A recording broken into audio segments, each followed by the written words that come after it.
VFX இண்டஸ்ட்ரிக்குள்ள வரணும், இல்ல இந்த இண்டஸ்ட்ரிய பத்தி தெரிஞ்சுக்கணும் அப்படின்னு நெனைக்கிறவங்களுக்கு, வெளிய இருந்து இந்த இண்டஸ்ட்ரிய பார்க்கறப்போ ஒரு சிங்கிள் டிபார்ட்மெண்ட் மாரி தான் தெரியும். ஆனா, இத பத்தி நீங்க ரிசர்ச் பண்ணி பார்க்கறப்போ தான், இதுக்குள்ள இருக்க நெறைய டிபார்ட்மெண்ட்ஸ் பத்தி உங்களுக்கு தெரிய வரும். அந்த டைம்ல எது எந்த டிபார்ட்மெண்ட்னு புரியறதே கொஞ்சம் கஷ்டமா தான் இருக்கும். இப்ப நீங்க ஸ்டூடெண்ட்டா இருக்கீங்க, இல்ல விஎஃப்எக்ஸ் எந்தூசியாஸ்ட்டா இருக்கீங்க, இல்ல அப்கமிங் வரப்போற ஒரு டைரக்டரா இருக்கீங்கன்னா, விஎஃப்எக்ஸ்ல இருக்க டிபார்ட்மெண்ட்ஸ் பத்தி தெரிஞ்சுக்கிறது உங்களுக்கு ரொம்பவே ஹெல்ப் பண்ணும். ஸோ இந்த வீடியோல ஃப்ரம் ப்ரீ புரொடக்ஷன்ல இருந்து போஸ்ட் புரொடக்ஷன் வர விஎஃப்எக்ஸ் இண்டஸ்ட்ரியில இருக்க டிபார்ட்மெண்ட்ஸ் பத்தி தான் பார்க்க போறோம். So let's start the video. Both VFX and அனிமேஷனோட பைப்லைன் கொஞ்சம் சிமிலரா தான் இருக்கும். ஸோ நான் காமனா இந்த வீடியோ ஃபுல்லாவே விஎஃப்எக்ஸ்ங்கிற நேம்லயே இத மென்ஷன் பண்றேன். ஏன்னா இது கொஞ்சம் எக்ஸ்பிளைன் பண்றதுக்கு ஈஸியா இருக்கும். பேசிக்கா எந்த ஒரு film, commercial or YouTube videos எடுத்துக்கிட்டீங்கனாலுமே அதுல 3 ஸ்டேஜஸ் இருக்கும். Pre production, production and post production. இது என்னன்னு சிம்பிளா உங்களுக்கு புரியிற மாரி சொல்றேன். இப்ப நான் ஒரு வீடியோ YouTubeல அப்லோட் பண்றேன்னா, ஃபர்ஸ்ட் அந்த ரிலேட்டடான டாபிக்ல நான் ரிசர்ச் பண்ணுவேன். தென் நான் என்ன அந்த வீடியோல சொல்லணும்னு நெனைக்கிறேனோ, அத என்னோட ஸ்டைல்ல நான் ஸ்கிரிப்ட்டா எழுதுவேன். ஏய். ஆ! என்னடா மார்ஜின்லாம் போடுற? இந்த ஸ்டேஜ்க்கு பேர் தான் ப்ரீ புரொடக்ஷன். தென் நான் எழுதின ஸ்கிரிப்ட்ட பேசி ரெக்கார்ட் பண்ணுவேன். இந்த ஸ்டேஜ்க்கு பேர் தான் புரொடக்ஷன். தென் லாஸ்ட்டா நான் ரெக்கார்ட் பண்ணத அப்படியே அப்லோட் பண்ண முடியாது. ஸோ அதுல என்னோட தேவைக்கு ஏத்த மாரி எடிட் பண்ணி ஆடியோஸ், வீடியோஸ் இது எல்லாத்தையும் கம்பைன் பண்ணி ஒரு வீடியோவ அவுட் எடுப்பேன். இந்த ஸ்டேஜ்க்கு பேர் தான் போஸ்ட் புரொடக்ஷன். இந்த கருமத்தை ராத்திரி பூரா உட்கார்ந்து ஒட்டிக்கிட்டு இருந்தியாக்கா? ஆளும் முகரையும் பாரு.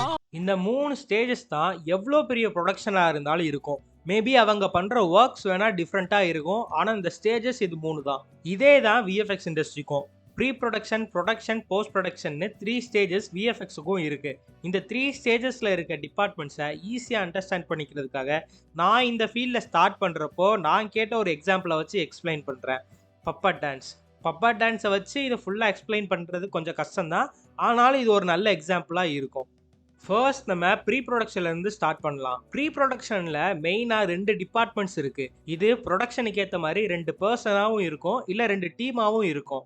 அதுல ஃபர்ஸ்ட் யாருன்னா கான்செப்ட் ஆர்டிஸ்ட். இப்போ ஒரு பப்பட் டான்ஸ் பண்றாங்கன்னா, ஃபர்ஸ்ட் அந்த பப்பட் எப்படி இருக்கணும், அத சுத்தி இருக்க பேக்ரவுண்ட்ஸ் எப்படி இருக்கணும், இது எல்லாத்தையுமே டிசைன் பண்றவங்க தான் இந்த கான்செப்ட் ஆர்டிஸ்ட். இதே விஎஃப்எக்ஸ்ல இந்த கான்செப்ட் ஆர்டிஸ்ட் என்ன பண்ணுவாங்கன்னா, ஃபில்ம் மேக்கரோட ஸ்கிரிப்ட் அண்ட் இமேஜினேஷனுக்கு ஏத்த மாரி அவங்க சொல்ற கான்செப்ட்ஸ வச்சு கேரக்டர்ஸ், செட் ப்ராப்ஸ் அண்ட் பேக்ரவுண்ட்ஸை ட்ரா பண்ணுவாங்க.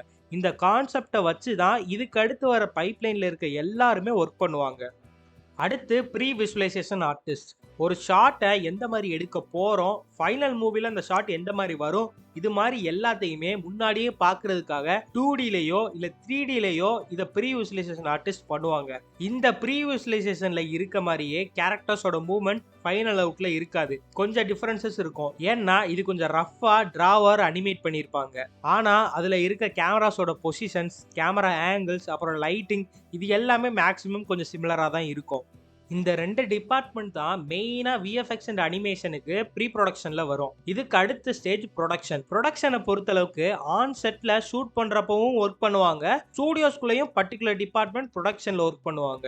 ஆன் செட்ல மெயினா VFX supervisor and data capture டெக்னீஷியன்னு 2 பர்சன் இல்லனா 2 டீம் இருப்பாங்க. இதுல இந்த ஆன் செட் விஎஃப்எக்ஸ் சூப்பர்வைசர் தான் டைரக்டர் அண்ட் விஎஃப்எக்ஸ் ஸ்டுடியோக்கு மிடில்ல ஒர்க் பண்றவங்க. லைக் இதை எப்படி சொல்லலாம்னா, இப்ப டைரக்டர் சூப்பர்வைசர் கிட்ட இந்த ஷாட்ல எனக்கு ஒரு விஎஃப்எக்ஸ் எலிமெண்ட் ஆட் பண்ணணும் அப்படின்னு சொன்னாங்கன்னா, இந்த ஷாட்ல இந்த விஎஃப்எக்ஸ் அச்சீவ் பண்றதுக்கு அந்த ஷாட்டை எப்படி ஷூட் பண்ணா கரெக்டா இருக்கும், இல்ல அதை எப்படி ஷூட் பண்ணா ஸ்டூடியோஸ்க்கு அதுல ஒர்க் பண்றதுக்கு கொஞ்சம் ஈஸியா இருக்கும், இந்த மாதிரி ப்ரொடக்ஷன்ல இருக்க ஓவரால் விஎஃப்எக்ஸ் ஷாட்ஸை கண்ட்ரோல் பண்றவங்க தான் இந்த விஎஃப்எக்ஸ் சூப்பர்வைசர்ஸ்.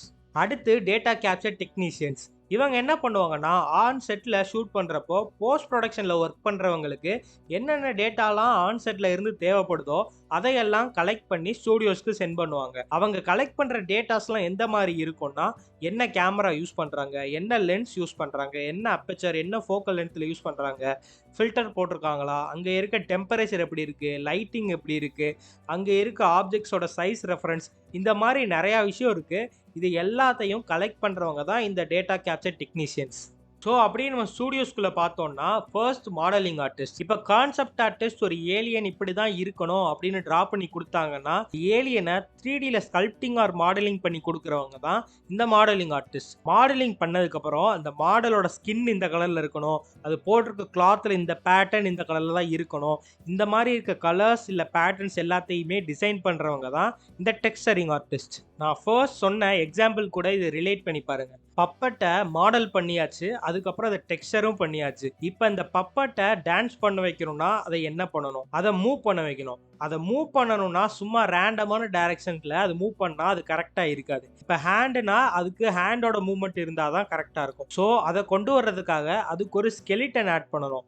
ஒரு மாடலுக்கு ஏற்ற மாதிரி அதுக்கு ஸ்கெலிட்டன் அண்ட் ரிக்கிங் ஆட் பண்ணுவாங்க. இந்த ப்ராசஸ்க்கு பேர் தான் ரிக்கிங். இதை பண்றவங்க தான் இந்த ரிக்கிங் ஆர்டிஸ்ட். அடுத்து இப்போ பப்பட்டை மாடலும் பண்ணியாச்சு, டெக்ஸ்சரிங்கும் பண்ணியாச்சு, தென் அதை ரிக்கிங்கும் பண்ணியாச்சு. இப்போ அடுத்து அதை மூவ் பண்ண வைக்கணும். ஒரு பப்பட்டை மூவ் பண்ண வைக்கிறதுக்காக அதுக்கு மேல இருந்து ஸ்ட்ரிங்ஸ்ல கனெக்ட் பண்ணி லைவா அதை மூவ் பண்ணுவாங்க. ஸோ இதே தான் டிஜிட்டலா அனிமேட்டர்ஸும் பண்ணுவாங்க. ஃப்ரேம் பை ஃப்ரேம் இந்த ஸ்கெலிட்டன் இந்த செகண்ட்ல இந்த இடத்துல இருக்கணும்னு ரிக் யூஸ் பண்ணி அனிமேட் பண்ணுவாங்க. இது கூடவே மோஷன் கேப்சரிங் ட்ரெஸ் வச்சு லைவாவும் ஆக்டர்ஸோட பெர்ஃபார்மன்ஸை கேப்சர் பண்ணி அனிமேஷன்ஸாக சேஞ்ச் பண்ணுவாங்க. ஸோ இதுக்கு அடுத்து என்விரான்மெண்ட் ஆர்டிஸ்ட். ரெடி பண்ண மாடல் அண்ட் அனிமேஷனை தேவையில்லாமல் சும்மா ஒரு எம்டியான பேக்ரவுண்டில் வச்சு ரெண்டர் பண்ணோம்னா அது கண்டிப்பாக யூஸ்லெஸ் தான். ஸோ அந்த ஷாட்டுக்கு எந்த மாதிரி பேக்ரவுண்ட் வேணும்னு கான்செப்ட் ஆர்டிஸ்ட் ஒரு பேக்ரவுண்ட் கொடுத்துருப்பாங்க. ஸோ அந்த ஐடியாவை வச்சு ஒரு என்விரான்மெண்ட் கிரியேட் பண்ணுறவங்க தான் இந்த என்விரான்மெண்ட் ஆர்டிஸ்ட். மாடலிங்ல இருந்து என்விரான்மெண்ட் வரை எல்லாமே பண்ணியாச்சு. இப்போ அதை ரெண்டர் பண்ணா ஃபுல் பிளாக் கலர்ல இருக்கும். ஏன்னா இந்த இடத்துல தான் லைட்டிங் ஆர்டிஸ்ட் வருவாங்க.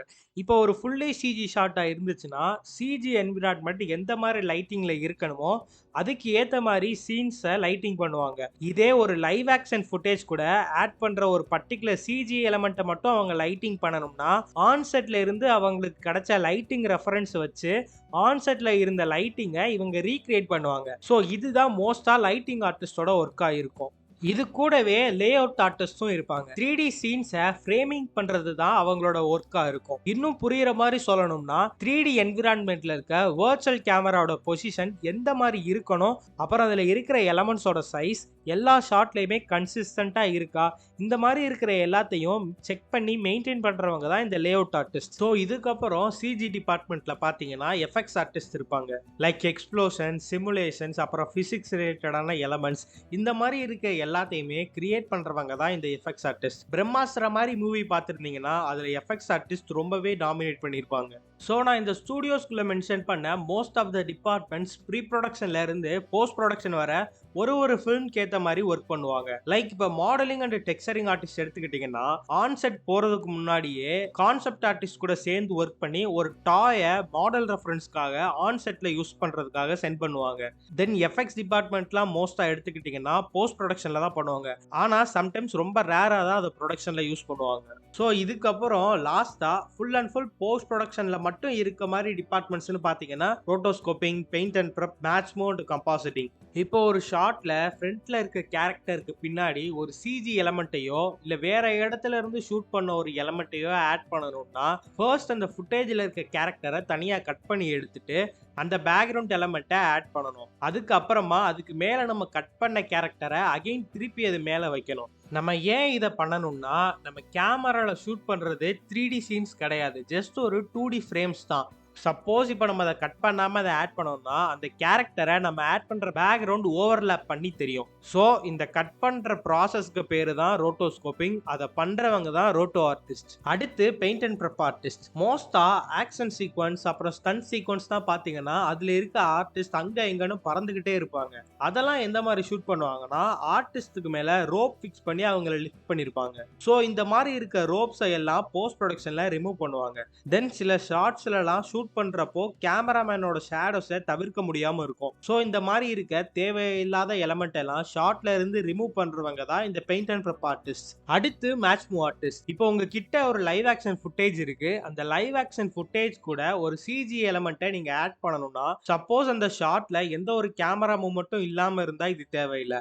ஆனா அந்த ஷாட்ல கேமரா மூவ்மெண்ட்ல இருந்தா நீங்க ஆட் பண்ண போற சிஜி எலமெண்ட்டுக்கும் இந்த சேம் கேமரா மோஷன் இருக்கணும். இந்த மாதிரி கேமராவோட மூவ்மெண்ட் மூவ்மெண்ட்டை மேட்ச் பண்றவங்க தான் இந்த match move artist. Whole VFX பைப்லைன்ல லாஸ்டா இருக்கவங்க தான் இந்த கம்பாசிட்டர்ஸ். இப்போ நம்ம பார்த்த எல்லா டிபார்ட்மெண்ட்ஸையும் வச்சு ஒரு எக்ஸாம்பிள் சொல்றேன். இப்போ ஒரு கிளையண்ட் அவங்க வச்சிருக்க லைவ் ஆக்ஷன் ஃபுட்டேஜ்ல இருக்க நார்மல் ஹியூமனை ஒரு சிஜி ரோபோட் வச்சு ரீப்ளேஸ் பண்ணி கேட்குறாங்கன்னா, ஃபர்ஸ்ட் கிளையண்ட் எந்த மாதிரி ரோபோட் வேணும்னு அவங்க கொடுத்த டேட்டாவை வச்சு ஒரு ஐடியாவை கான்செப்ட் ஆர்டிஸ்ட் ட்ரா பண்ணுவாங்க. அடுத்து அதை மாடலிங் ஆர்டிஸ்ட் மாடல் பண்ணுவாங்க. அடுத்து டெக்ஸ்சரிங், ரிக்கிங், லைட்டிங் இந்த மாதிரி சிஜியில் இருக்க எல்லா டிபார்ட்மெண்ட்ஸும் தேவைக்கேற்ற மாதிரி ஒர்க் பண்ணுவாங்க. அடுத்து பெயிண்ட் அண்ட் ப்ரெப் ஆர்டிஸ்ட் என்ன பண்ணுவாங்கன்னா, அந்த லைவ் ஆக்ஷன் ஃபுட்டேஜில் இருக்க ரியல் ஹியூமனை ரிமூவ் பண்ணுவாங்க. அதுக்கப்புறமா அந்த கேமரா அந்த ஷாட்ல மூவ்மெண்ட்ல இருந்தா மேட்ச் மூவ் ஆர்டிஸ்ட் அந்த கேமராவோட மூவ்மெண்ட்டை ட்ராக் பண்ணி ட்ராக் டேட்டா எடுப்பாங்க. இந்த மாதிரி எல்லா ஃபுட்டேஜ்ல இருந்து வர அவுட்டை ஒன்னா லைவ் ஆக்ஷன் ஃபுட்டேஜ் கூட கம்பைன் பண்றவங்க தான் இந்த கம்பாசிட்டர்ஸ்.